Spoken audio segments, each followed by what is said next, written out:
Primeiro, do que a gente vai falar hoje, Matheus? Hoje a gente fala sobre Asterisk, né? Asterisk e Asterisk na AWS, né? E Asterisk na AWS. Para quem não Hoje sabe, aí, para a molecada que não pesquisou, Asterisk, na verdade, é um projeto de PBX open source, né? PBX IP. E hoje a gente está com os convidados aqui. Apresente aí, Matheus. Hoje a gente tem o ilustre Muri, que já esteve com a gente aqui, ó. Muriel. Bom dia, pessoal. Tudo bem? E o Caião ali, ó. Opa! Primeira vez hoje na live, né, Caião? Primeira estreando aqui agora, hein? Vamos trazer aí esse conteúdaço aí pra nós. Presença aí, Caio, a primeira vez, acho que vocês vão falar um pouquinho de vocês, né? Bom, vamos sim. Vamos embora então. Quem que vai no piloto hoje? Pessoal, a agenda tá aparecendo a apresentação aí já, tudo certinho, né? A agenda é bem simplificada, tá? A gente vai dar um resumão aí, falar o que é a Asterisk. Como o Flávio falou, quem não pesquisou aí, a Asterisk é um projeto open source.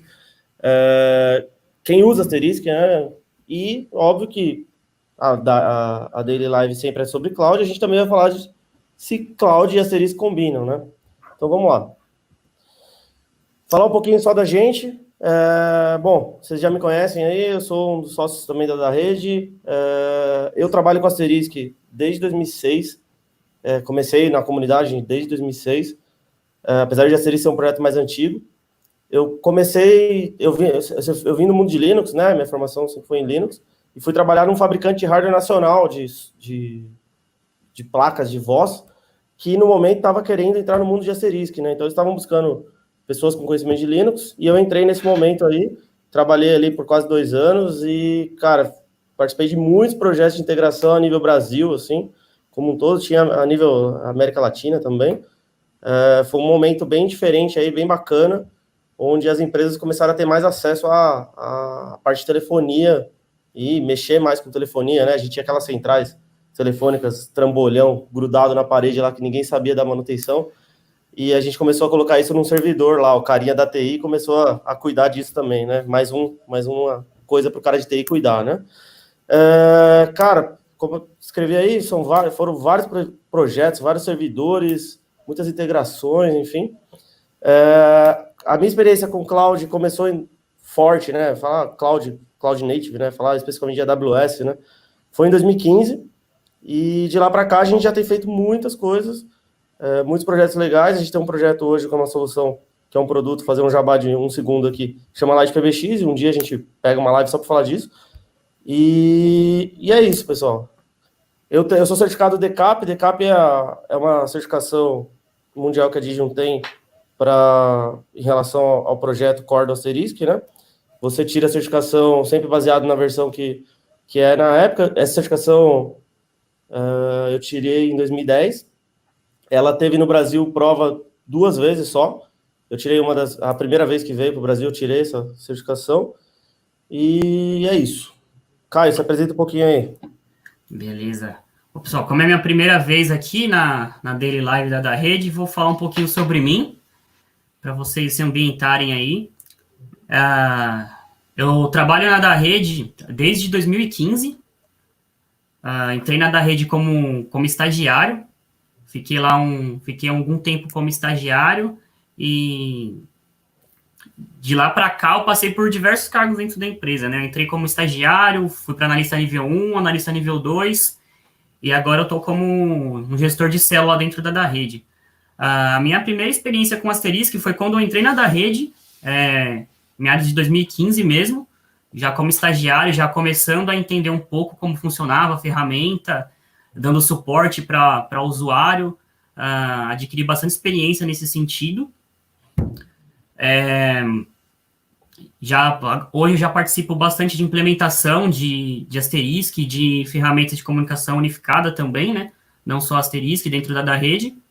A gente teve bastante implementação nos últimos anos, e a gente vem crescendo bastante com isso. E também atuo junto com o Muriel na parte do projeto do Live PBX, né? A solução nossa da rede focada em telefonia. Legal. Isso. Bom, falando um pouquinho do projeto do Asterisk, pessoal, O projeto é bem interessante, né? A gente, no mundo de software livre, sempre se depara com situações como essas, né? Quem idealizou o projeto, quem iniciou o desenvolvimento do projeto é um cara chamado Mark Spencer. Para quem é mais roots de Linux aí, vai lembrar dele do projeto do Gen, que era um Instant Messenger. Hoje chama Pidgin esse projeto. O Mark Spencer também foi o desenvolvedor do Gen.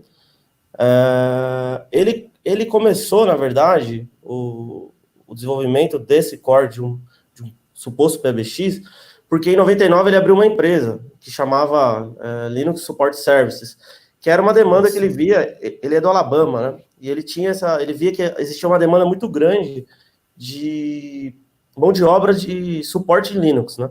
Então, ele na época idealizou, montou a empresa, então tinha vários especialistas Linux, que as pessoas podiam ligar lá e ter, óbvio, pagar a hora técnica, né? Bem o modelo que a gente tem hoje em dia aí de comercializar suporte ou qualquer implementação, só focado em Linux. Então, eles eram os caras de Linux. E aí ele falou, pô, cara, eu preciso melhorar esse atendimento, né? Eu preciso que quando as pessoas liguem aqui, eu consiga transbordar, eu consiga fazer uma fila de atendimento e tudo mais. E lá em 99, ele foi buscar essa solução aí no mercado. E na época, uma solução mais barata, mais em conta que tinha para atender ele, custava algo em torno de $50 mil, mais ou menos. Eu tô falando um pouquinho de história, tá? Assim, pode ser que eu erre alguma coisinha, mas tem bastante informação na internet para vocês também buscarem e entenderem mais sobre o projeto. E aí o Mark olhou, pô, $50 mil para ele na época não dava, cara. Ele falou, cara, é muita grana, eu não consigo.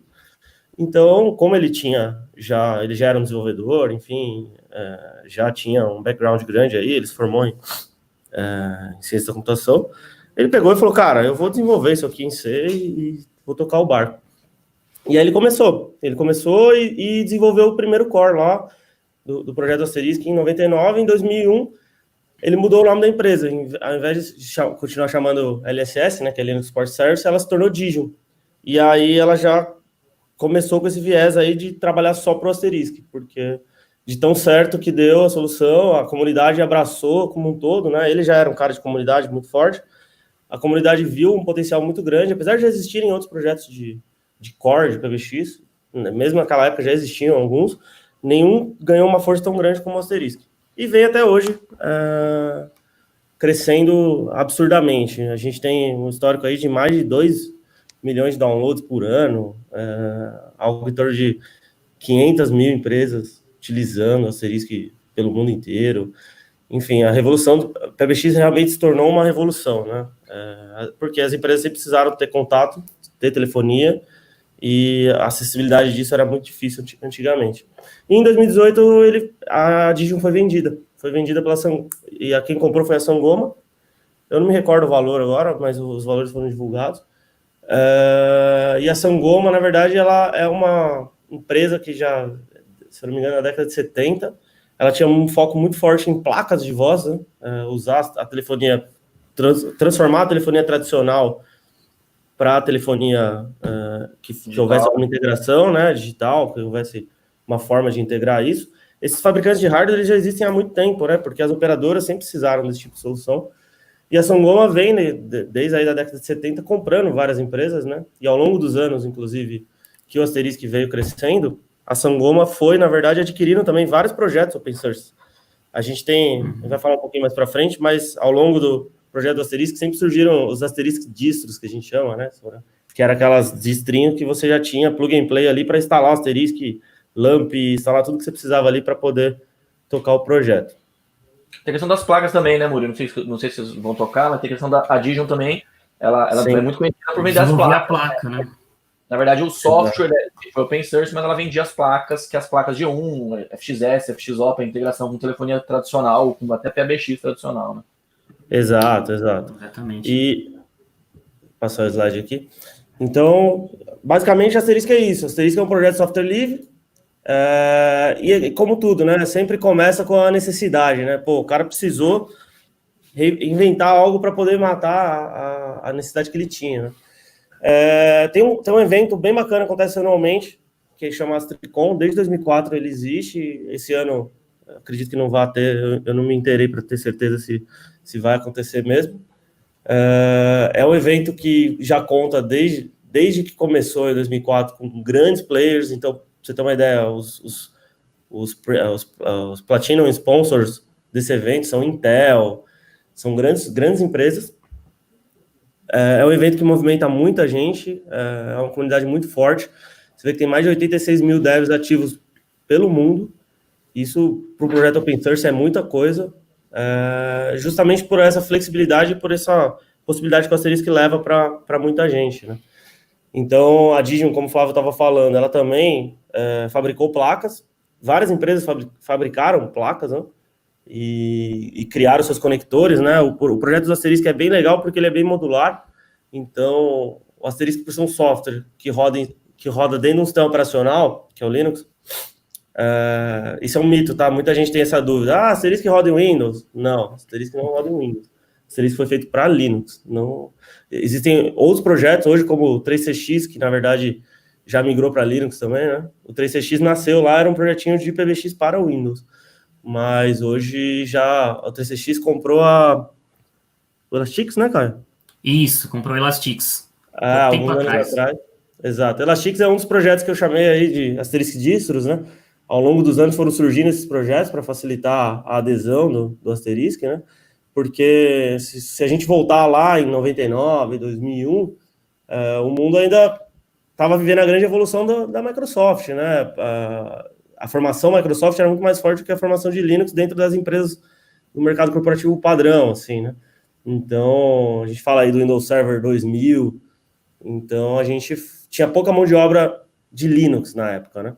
E quando a Asterisk se popularizou aqui no Brasil, que foi mais ou menos aí algo em torno de 2005, 2006, nessa época aí que eu comecei a trabalhar, se deu justamente pelos fabricantes nacionais também que estavam olhando para isso, né? Que também fabricavam suas plaquinhas aí para fazer comunicação, fazer gravador, fazer algumas coisas, começar a integrar isso com Linux também para poder trazer essa realidade aí para o Brasil.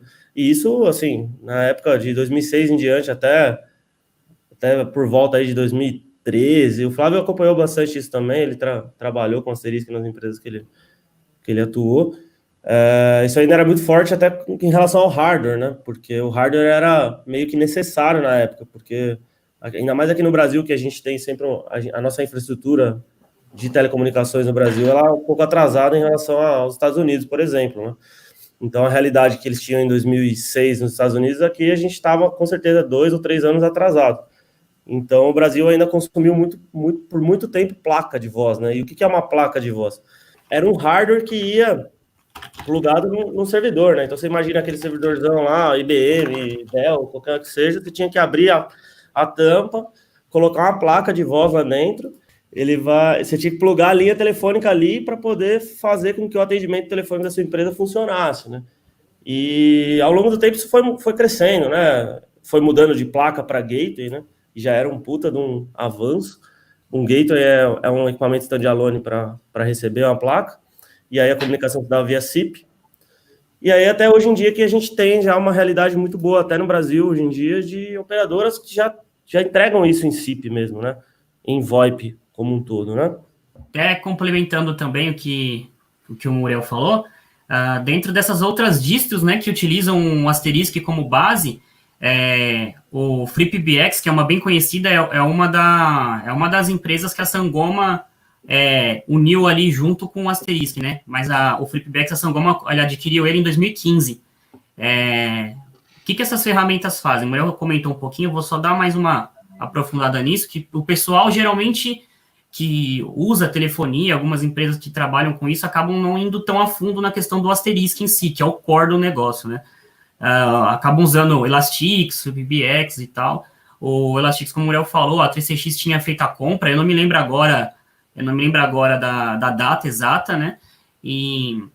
Só que a 3CX, ela meio que travou o projeto, né? Eles começaram a licenciar o projeto do Elastix, que era um dos mais conhecidos aqui no Brasil também, lá na Argentina também pra caramba, era um dos mais usados, e a comunidade, né, com o código principal dele é open source também, o pessoal fez um fork para o Isabel, que hoje está crescendo bastante também nas empresas que estão começando a usar telefonia, que não tem tanta experiência com o core mesmo do Asterisk. E, cara, você sabendo otimizar bem, você consegue rodar ele em qualquer tipo de dispositivo que funcione com Linux. Tem uma dessas distros também que roda direto no Raspberry, para vocês terem uma ideia. Se você tem um cliente ou uma loja sequer e você quer ter um pouco mais de tecnologia na sua telefonia, como uma URA, com opções de mensagem, com fila e tudo mais, você pode começar também, tá, com o nosso foco é AWS hoje, é nuvem, mas com um Raspberry, com uma configuração básica ali, você já consegue rodar também o Asterisk junto com ele. Eu tinha visto uma mensagem ali também, que o Marcos, ele perguntou pro Muriel, a gente vai mostrar, vou mostrar uma topologia depois referente à integração. O legal do Asterisk, como é open source também, ele tem diversos módulos, você consegue integrar com o que sua imaginação e o domínio que você tiver da tecnologia, você consegue integrar ele. Tem bastante projetos você consegue achar no YouTube bastante coisa, pessoal fazendo automação com Asterisk. Você você tem um Asterisk lá configurado certinho, você consegue ligar uma lâmpada com ele, você consegue jogar funções dentro do Asterisk, chamando outras linguagens, outras linguagens de programação que conseguem conversar com ele ali e você fazer outras coisas. O Asterisk não é só para você falar.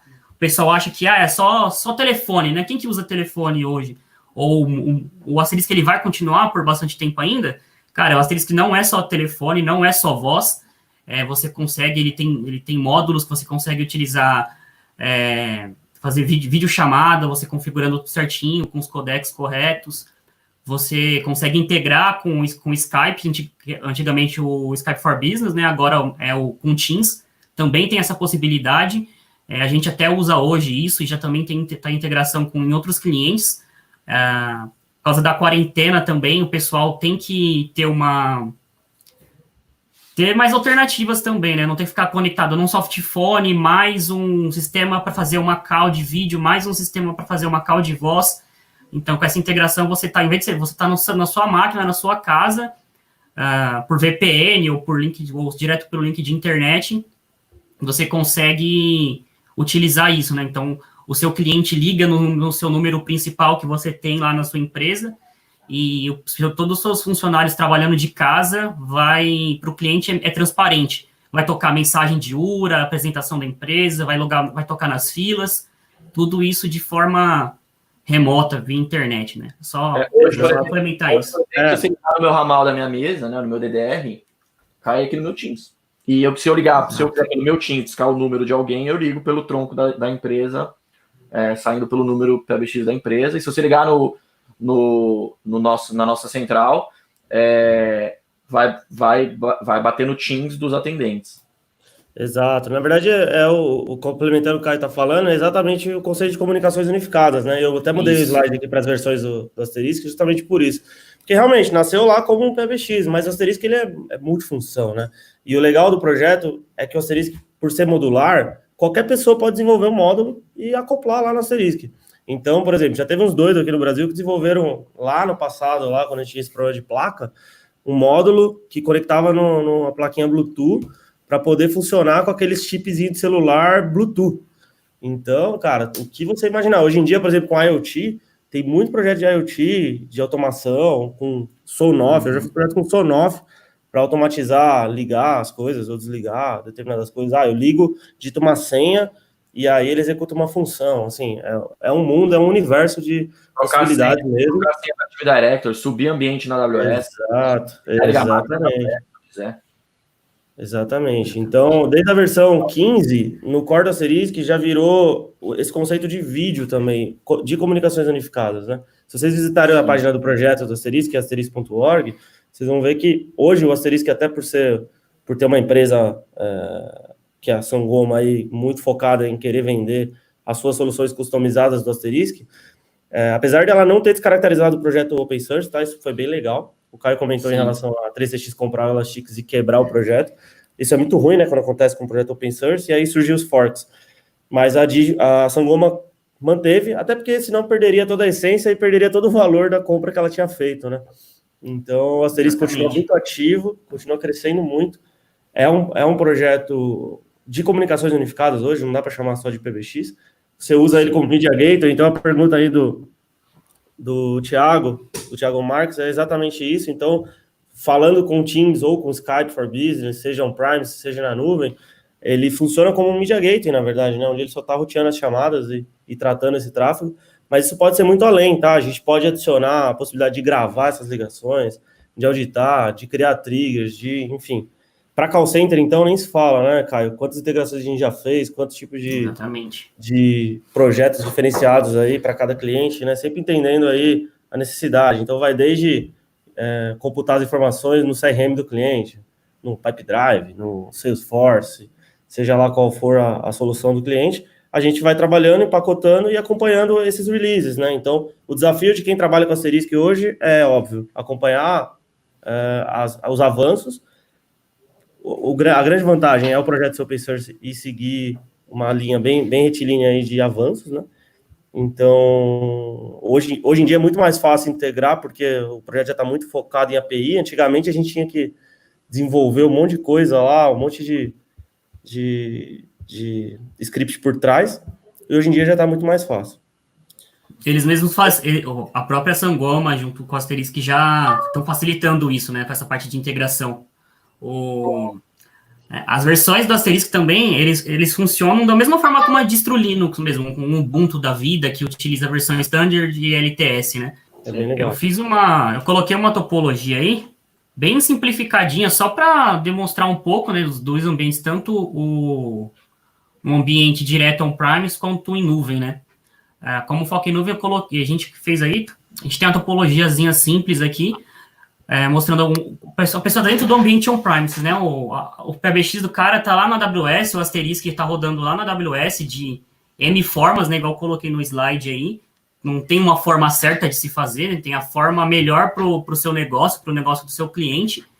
A gente consegue fazer essa comunicação entre o Asterisk e um softphone, um telefone IP, um softphone celular, tanto direto pela internet, chegando lá no seu PBX, claro, com toda a segurança, liberando o security group, com toda a parte de segurança dentro do Linux também, né, que está rodando o Asterisk, aberto para a internet, dependendo do cliente, ou por VPN também. Não existe forma certa, né? Aí eu tenho outra imagem aqui que eu coloquei só para exemplificar o que perguntaram referente ao Teams também, né? Hoje, agora, também tem essa parte de integração com o Teams. Tem as APIs da própria Microsoft, você roda um Asterisk que se comunica, que está rodando só com USB-C mesmo, para o Teams, se comunicando com o seu próprio Asterisk que está rodando na AWS. E você, com o dispositivo instalado com o Teams instalado no seu celular ou na sua máquina, você já consegue se comunicar direto, sem ter que se preocupar com essa questão da VPN e tudo mais, porque está passando tudo pelos servidores da Microsoft também. Mas o Golias fez uma pergunta que é legal, cara, que é se o Asterisk tem integração com vídeo. Sim, tem integração, tem suporte a vídeo, aos codecs de vídeo mais atuais, tem suporte a N devices de client, tipo WebRTC, ou soluções de videoconferência até proprietárias. É possível realizar esse tipo de integrações. Em relação às empresas que utilizam Asterisk, cara, assim, é aquele velho dialeto, né? Às vezes as pessoas antigamente tinham vergonha de falar, não, eu tenho Asterisk aqui, ninguém falava que era Asterisk, porque tinha aquele medo, né, do preconceito. E hoje em dia, cara, grandes empresas, grandes consultorias no Brasil utilizam, eu sei por ter participado em N projetos, grandes empresas como... eu não vou citar os nomes das empresas aqui, mas, cara, hoje... Algumas delas subcontratam a gente. Exato, e, cara, assim, em relação ao suporte, é como a gente falou, né, é um projeto open source, várias empresas, elas se especializam nisso para fornecer esse tipo de suporte, para dar assessoria e também para ter profissionais no mercado, né, então as empresas ou optam em ter esses profissionais dentro de casa e formar isso, ou optam por uma consultoria como a da Rede ou N outras que existem aí, para apoiar nesses projetos aí e seguir nesse caminho, né. Pergunta curiosa, né? Aproveitando embalo, Muri. A gente conseguia contratar o suporte da Sangoma em algum caso? Eu sei que alguns players é possível. A gente consegue contratar o suporte da Sangoma? Sim, conseguimos. Olha o Daniel aí falando que pode citar. Só custa um fígado, né? O Daniel é cliente do PBX, né? Exato. Como só custa um fígado em dólar, né? Nossa, ele tem clientes em comuns que ele traz, os clientes dele, para usar a nossa solução de PBX. Exato. E sim, podemos, é em dólar, né? E o suporte é em inglês, né? Então, isso sempre foi um impeditivo aqui para as empresas. Como o Caio comentou, tem uma comunidade muito forte aqui na América Latina também, né? Que o projeto do Elastix, que a gente comentou, que é um projeto que era bem forte aqui no Brasil, ele foi idealizado na Espanha, né? E com isso popularizou muito nos países que falavam espanhol, aqui na Argentina. Vários projetos, como o projeto do Asternic, por exemplo, como o Flash Operator Panel, que é o FOP, são projetos de empresas argentinas, chilenas e tudo mais. É uma empresa chilena que ela embarcou, ela fazia a portabilidade dos chips para poder ver qual é o chip certo e mandar a ligação pelo chip certo. Hoje já banalizou essa questão de custo de telefonia, ainda bem, né? Caíram os custos e tal, então não tem tanto esse viés, mas a gente vendeu bastante dessas aí, né? Nos Estados Unidos isso nunca pegou, né? Porque nos Estados Unidos o preço da telefonia tradicional e celular, por exemplo, sempre foi o mesmo. Então, agora aqui na América Latina, sim, sempre teve essa diferença e por muito tempo valia muito a pena. A pergunta do Ferragem é bem legal, cara. Assim, não sei se pode falar nome de empresa aqui, né? Acho que pode, né? Não tem problema. Só público. Não, então acho que eu não posso. Mas sim, cara, eu participei de um projeto. A gente participou de um projeto, na verdade, que várias empresas estavam ali, não era só da rede. E esse projeto existe até hoje, dentro dessa empresa. É uma empresa de seguros aqui no Brasil, que não atua só em seguros, então eu não vou falar o nome, mas já vai ficar bem nítido quem é. Esses caras até hoje usam Asterisk, cara, eles são heavy user total e tem, cara, assim, muita PA de atendimento, muita integração. Hoje isso também já roda uma parte em container também, como um exemplo que a gente vai dar hoje de um Asteriskzinho simples rodando no container. Isso tá indo aí. Os desafios que eram antigamente, que a gente falou aqui de todo o calo, agora a gente vai ver a facilidade que é com o cloud, né? A gente, toda solução que a gente se depara, né, Flá, a gente fala, pô, meu, dá até nervoso, né, de pensar que a gente tinha que pegar o servidor embaixo do braço, levar, instalar. Hoje em dia, com alguns cliques... Quem faz interface analógica no conector J45, aí errava e fazia tudo de novo. Deixa eu aproveitar o embalo aí da pergunta com relação a muitas PAs aí que perguntou de players grandes. A gente teve um case muito legal, ainda pré da rede, né? Não era na da rede ainda. Era na Telium, onde a gente trabalhou, inclusive, com uma turma que está aí. Teve um caso de um projeto que a gente fez, que era, na verdade, reset de senha do Active Director para uma companhia aérea grande que tinha problema com perder um voo em função do call center estar ocupado para resetar a senha do operador. Então, olha que legal, né? Então, você consegue integrar a URA com o AD para trocar a senha e, óbvio, validar alguns dados pessoais da pessoa para ela poder fazer. Sim. E tal. Mas tem um exemplo de um grande enterprise que uma solução simples, se ele fosse fazer isso, ele conseguiria fazer isso com um player gigante aí, talvez. Mas, cara, ia custar alguns milhares de reais, né, cara? Sim, sim. Na verdade, eles tinham já um grande parque instalado de telefonia, e quando eles consultaram esse player, era, sei lá, não lembro do valor exato, mas eram muitos milhões. E a gente desenvolveu o projeto justamente baseado nessa necessidade. E era o caso que o CTO na época me falou, foi o seguinte, ele falou, cara, o operador lá, que é o cara que libera o voo do comandante, né? O comandante veio com o pedido do voo lá. O Ferragem, acho que ele conhece bastante de aviação, ele sabe como é. Sai o pedido do voo lá, é um papel mesmo, e o cara precisa imprimir para o piloto lá seguir com o avião, era em Campinas isso. E aí esse cara tinha acabado de voltar de férias, e a senha dele estava expirada, e aí, bloqueada, enfim. E aí ele ligou no call center, e o call center era terceirizado por uma empresa, uma consultoria. E já tinham 40 pessoas trabalhando lá, cara, nesse call center, e mesmo assim tinha fila de atendimento, porque uma empresa aérea tem milhares de funcionários, né? E aí eles descobriram que o maior calo deles era reset de senha, cara. Era o maior problema do Service Desk deles, reset de senha. E aí tomaram uma multa, porque o avião atrasou lá meia hora para sair, tomaram uma multa de R$1 milhão na época. E aí ele falou, cara, eu vou investir o que for para a gente resolver isso. É um problema muito sério, e essa foi uma das alternativas. O cara ligar, fazer toda uma interação de CPF, N perguntas lá, que seria pergunta de segurança, atendendo os requisitos de segurança também, que são básicos, e resetar essa senha. Isso, aí, ó, despachante operacional de voo. E aí, cara, foi um case bem legal e a gente fica bem satisfeito aí de saber que a tecnologia ajuda em cenários. Então, tudo isso que a gente está falando aí de integrar no mundo que a gente vivia no on-premises ou no mundo ali até virtual, mas dentro de casa, imagina, expandam isso para a nuvem, né?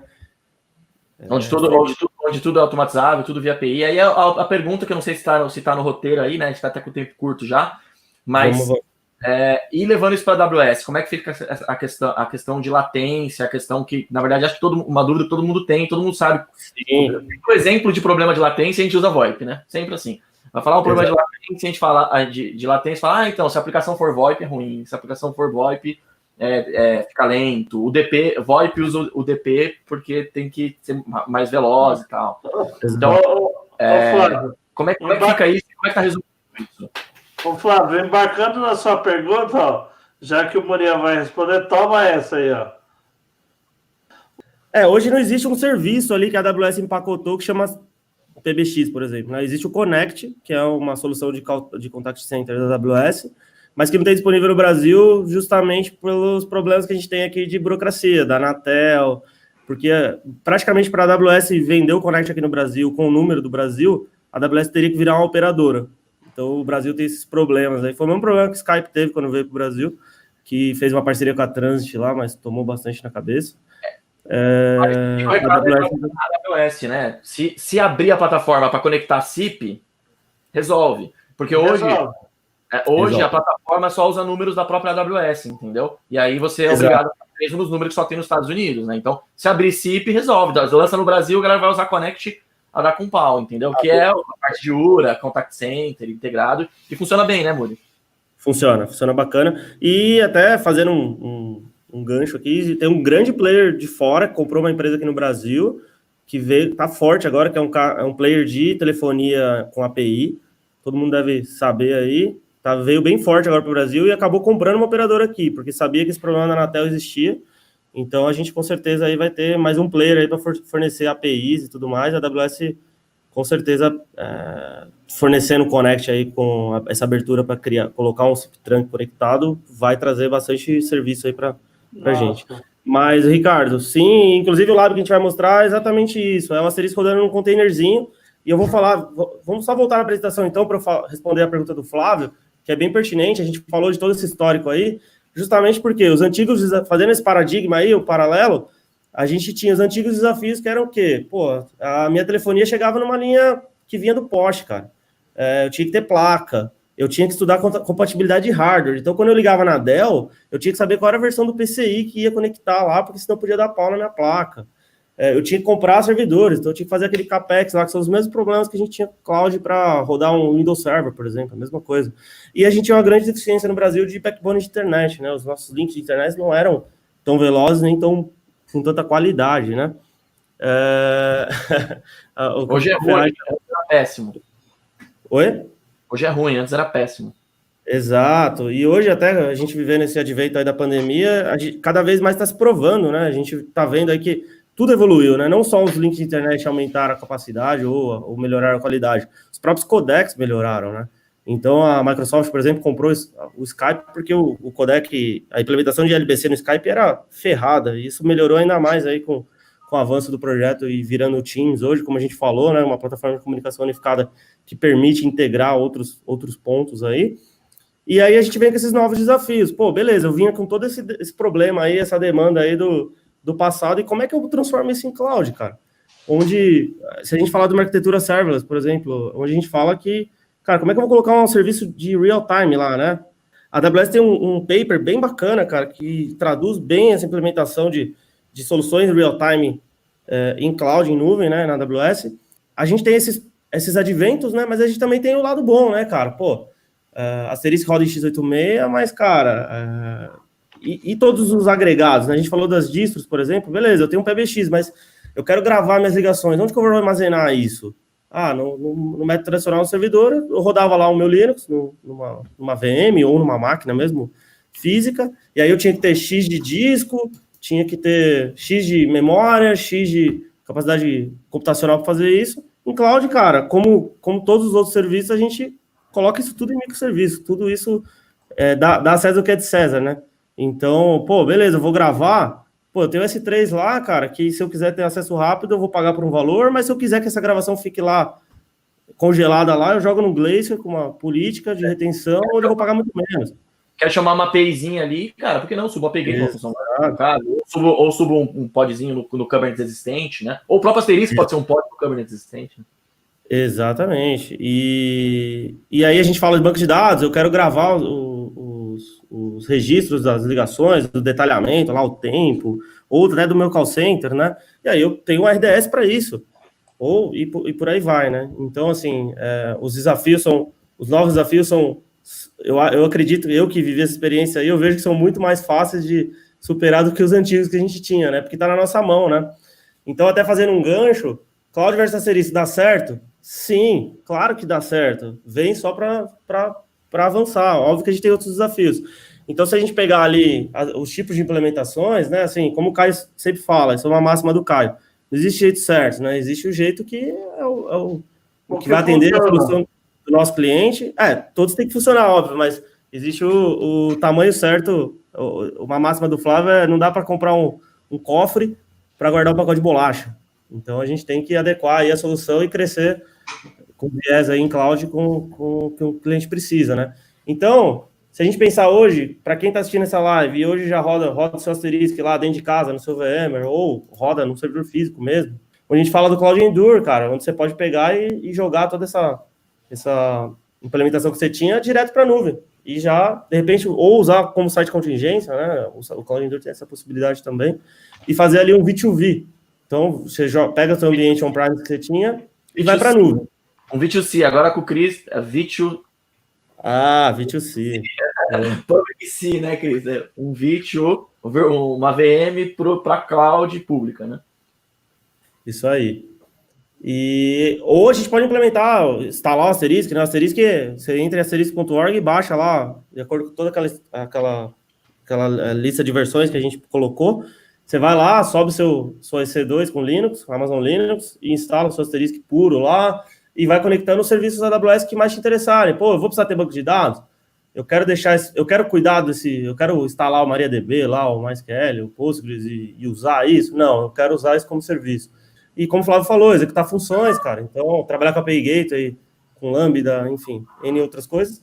E aí, o que o Ricardo comentou sobre serverless, sim, a gente joga o Asterisk, ele precisa rodar em Instituto 6, né?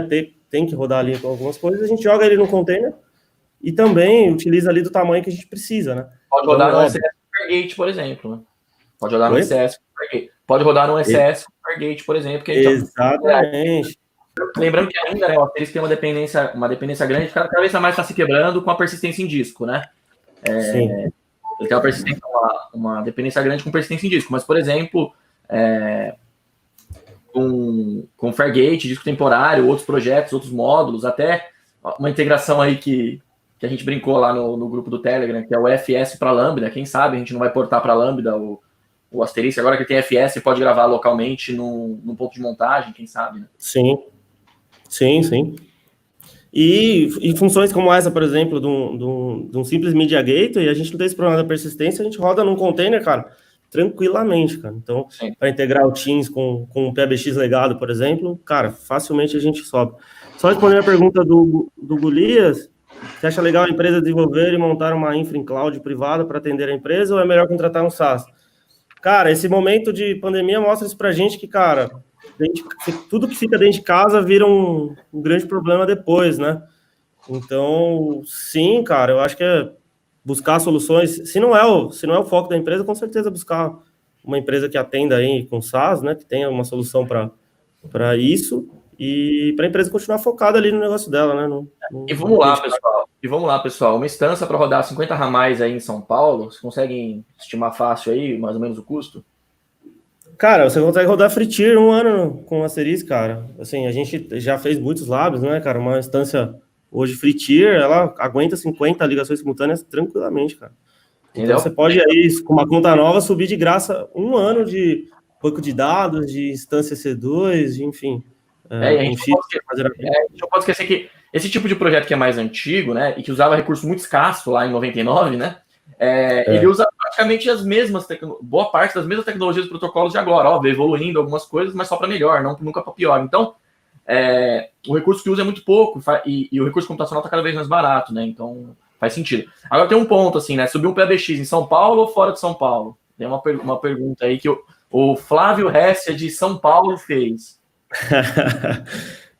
Cara, infelizmente o nosso backbone internacional no Brasil não é nem pela latência, tá, pessoal? Tem um paradigma, eu não vou estender muito porque essa conversa é longa, mas O problema de VoIP não é latência. O problema de VoIP é jitter.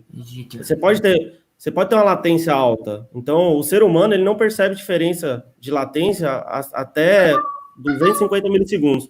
O nosso ouvido não percebe essa diferença.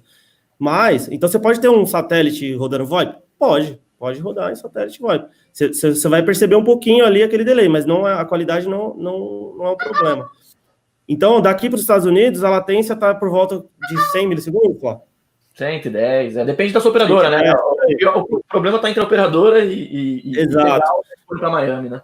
E aí o problema é esse, né? Os backbones internacionais, eles estão sempre muito saturados, né? Então, com isso, você sobe a solução, pode ser que ali em algum momento vá ficar boa, mas isso em produção, pessoal, infelizmente não rola, porque os nossos backbones estão saturados e isso faz com que a gente tenha um grande problema aí de qualidade, porque aí o jitter, que é a variação da latência, né? Ou seja, a latência está em 100 milissegundos, aí o link sobrecarrega, a latência aumenta, e por aí vai, aí a gente começa a ter jitter, que é essa variação da latência, e começa a ter muito problema de qualidade de voz, tá? Exato. E perda de pacote também, né? E perda de pacote propriamente dito, né? Um serviço legal que a gente fala São Paulo é sempre a melhor alternativa. Um serviço legal que a gente tem falado aqui algumas vezes, mas às vezes não compensa, é o Global Accelerator, né? O Global Accelerator ele é um serviço que você mapeia uma porta aqui em São Paulo e ele espelha um serviço lá em Norte Virgínia, por exemplo. A questão é que ele tem um custo, né? E esse custo, a não ser que você tenha um poder computacional muito grande, não justifica você levar para Norte Virgínia. Se você vai ter uma redução de custo muito grande em função de processador, sei lá, você tem 200 PBX, aí vale a pena você, de repente, usar o Connect. Por quê? Porque você vai pelo backbone da AWS e garante que você não vai ter essa perda de performance, jitter e diferença de latência e perda de pacote, né? Então, é uma opção. O AWS Global Accelerator, vale a pena dar uma olhada. Sim, e só respondendo a do Alan aí, que passou agora que eu vi. Alan, dá sim, cara. Assim, a gente joga as gravações no S3 e consegue facilmente analisar aí depois as conversas aí das gravações que estão lá no S3. É bem legal. Não, e o S3 né, ele mapeia uma URL, então você pode, dentro do seu sistema, já apontar o link direto na URL, então nem bate mais no seu front-end, já vai direto buscar o áudio no S3. Exato. A gente e faz assim, isso bastante com o sistema de Salesforce, com integração com Salesforce ou outro tipo de CRM também. A gente atualiza, coloca no próprio script que a gente tem, em vez de buscar lá na barriga da máquina a ligação, a gente, com o sync que a gente faz por S3, já manda a URL direto do bucket, do arquivo em si, e a pessoa já pega direto lá. Exato, bucket privado, óbvio, com core, tudo claro. E pessoal, temos 2 minutos, vai ter demo? Vai, rapidinho. E, bom, e aí, assim, só finalizando esse mundo, amanhã é dia de novidades na AWS, né? Então, tudo isso que a gente falou, gente, e vocês pegarem todos os serviços que a AWS tem, cara, dá para fazer muita coisa, cara. As ideias são infinitas, cara. Então, tem o Transcribe, tem o TTS também. É óbvio que às vezes demora um pouco para ter em português, né? Mas, cara, tem muita coisa, cara. Mas já tem Alex em português. Então, sim, já temos. Então vamos lá, hora do lab. Cara, só estou mostrando o Dockerfile aqui. A gente já tem como eu falei, a gente já teve uma live disso. Se eu não me engano, o Gustavinho, né? O Gustavinho, Associate agora, fez a live explicando como funciona container.